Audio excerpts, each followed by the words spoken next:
Social site पे एक बयान आपका चल रहा है कि धनबाद में सरजू राय मेढक की तरह टर्टर कर रहे हैं। ये चुनाव आ रहा है, बहुत से राजनीतिक मेढक यहाँ आकर टट्टर करेंगे। वह अपने कि यहाँ पर उम्मीदवार बने, चुनाव हम पर तो छिटा मारा थे दामोदर देखने, लेकिन वहाँ के विधायक पर भी छिटा मारा। 6 डॉक्टरों के द्वारा सस्ते इलाज की संभावना अब बोकारो में भी बन गई है कि बोकारो जनरल हॉस्पिटल के अलावे सब प्रोफेशनल हॉस्पिटल है, जहाँ घुसते घुसते 1-2 दिन में लाखों रुपए का बिल लग जाता है। तो उससे मुक्ति बोकारो की जनता को मिलेगा। लोग इसकी टीआरपी लेने के होड़ में जुट गए। कोई फेसबुक में थी, आपको हड़बड़ी नहीं थी, आप आराम से आए। बोकारो के विधायक इसके अध्यक्ष रहेंगे और वही निर्माण कार्य देखें, लेकिन उनको कोई वैधानिक अधिकार नहीं दिया था। यह कि और प्रेस को जुटाकर और सिर्फ बोलकर निकल जाना, किसी का इमेज खराब करना, यह उनका चरित्र है। देखिए, बोकारो में खुशी की लहर दौड़ चुकी है, क्योंकि जैसे ही बोकारो में मेडिकल कॉलेज की आने की सूचना प्राप्त हुई है, चारों तरफ खुशी का माहौल है। इस समय हम लोग वंशी में सांसद के कार्यालय में है, जहां धनबाद के सांसद पशुपति नाथ अभी थोड़ी देर पहले कार्यालय पहुंचे हैं और बोकारो की आम जन उनका स्वागत करने के लिए उन्हें गुलदस्ता दे रही है, शाल उड़ा रही है और उन्हें बधाइयाँ भी दे रही है। सर हमारे साथ हैं, सर से जानते हैं। सर, लोग बधाइयाँ देने के लिए पहुँच रहे हैं, गुलदस्ता लेके पहुँच रहे हैं, मिठाइयाँ भी आपको खिला रहे हैं। कितने दिनों का सपना पूरा हो गया? देखिए, मेडिकल कॉलेज हॉस्पिटल बोकारो बहुत दिनों से यह मामला लंबित था।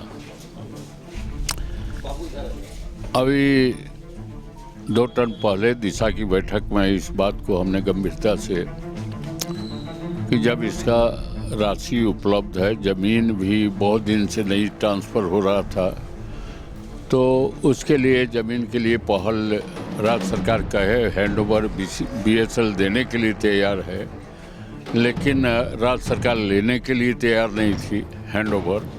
तो खैर वह हैंडओवर करने का काम हुआ, आदान प्रदान हुआ और उसकी स्वीकृति भी राज्य सरकार ने दी है, राशि की भी स्वीकृति दी है। ऐसे तो तय हुआ था कि 400 करोड़ रुपया इसके लिए बीसीसीएल देगी और यह मेडिकल कॉलेज हॉस्पिटल यहाँ बनेगा। तो मेडिकल कॉलेज हॉस्पिटल का अपना महत्व है, खासकर गरीब तबके के लोग, मध्यम वर्ग के लोग के इलाज के लिए बहुत सस्ते में वहाँ इलाज हो सकता है।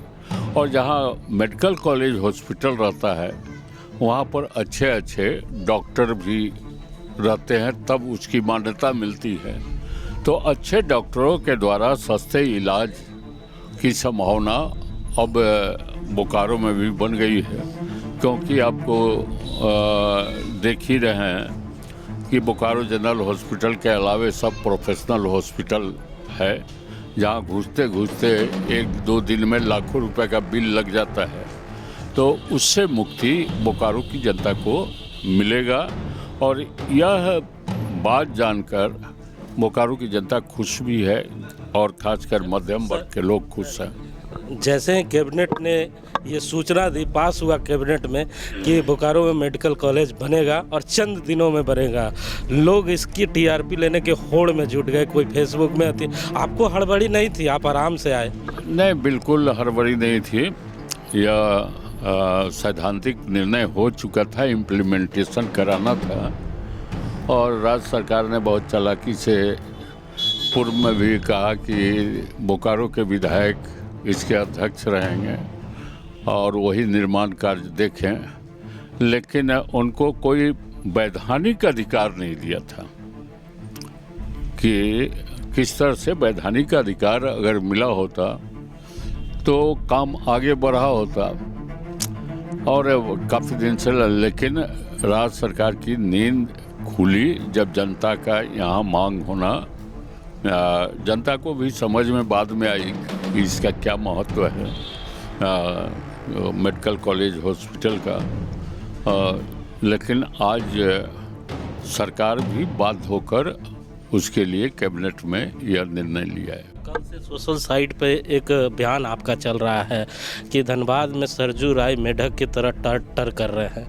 ये जो व्यंग आपने दिया है सरजू राय पे, किस विषय पर? देखिए, मैंने बयान थोड़ा सा हल्का सा ट्विस्ट है, किसी अखबार में है क्या कि अभी चुनाव आ रहा है, बहुत से राजनीतिक मेढक यहाँ आकर टट्टर करेंगे, वह अपने कि यहाँ पर उम्मीदवार बने, चुनाव हम पर तो छीटा मारा।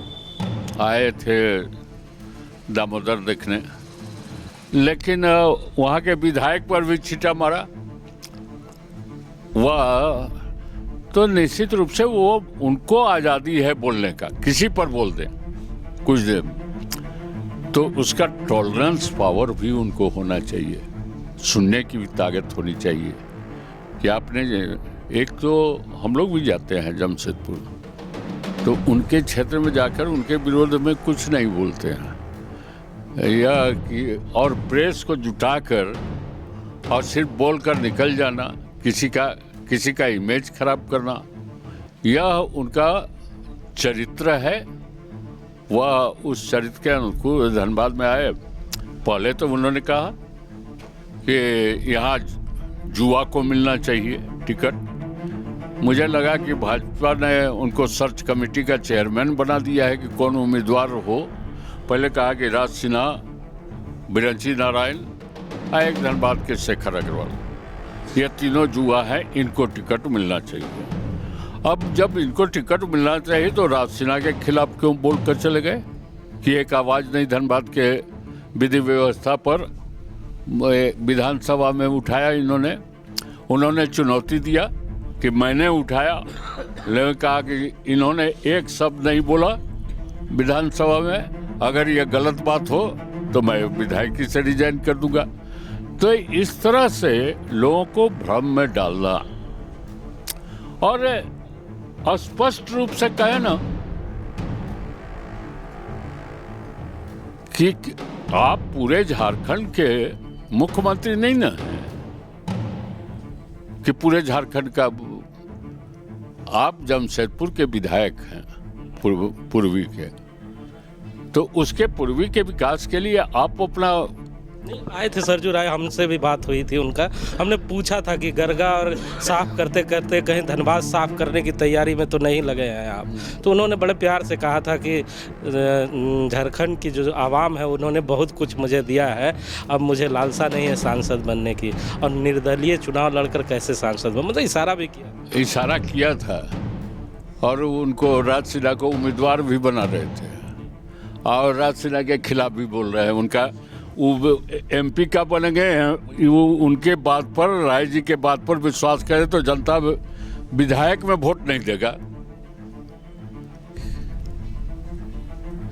तो इसलिए कथनी में विश्वसनीयता की कमी है। तो छीटा मारेंगे तो इधर से पानी की बौछार होगी। छीटा मारेंगे सरजू राय तो आप पत्थर किसी पर चलाते हैं, ढेला चलाते हैं, तो वो भी ढेला चलाएगा। जब आप उसको चोट लग रहा है तो आपको पीड़ा नहीं हो रही है, आपको जब चोट लग रहा है तो आप पीड़ित हो जा रहे हैं। इससे तो सुना ना आपने, जिसके घर शीशे के हो वो दूसरे के घरों पे पत्थर नहीं फेंका करते हैं। ये प्रसिद्ध डायलॉग एक फिल्म की थी। आज सांसद PN सिंह ने साफ तौर पे कह दिया है कि अगर आप उधर से छीटा मारेंगे तो इधर से पानी की बौछार जरूर होगी। अगर आपको धनबाद का सांसद बनना है और आपको अगर टिकट लेना है तो खुलकर सामने आए, नौजवानों के सर पर कंधे पे बंदूक रख के ना चलाए। कैमरामैन भोला के साथ GP हिमांशु।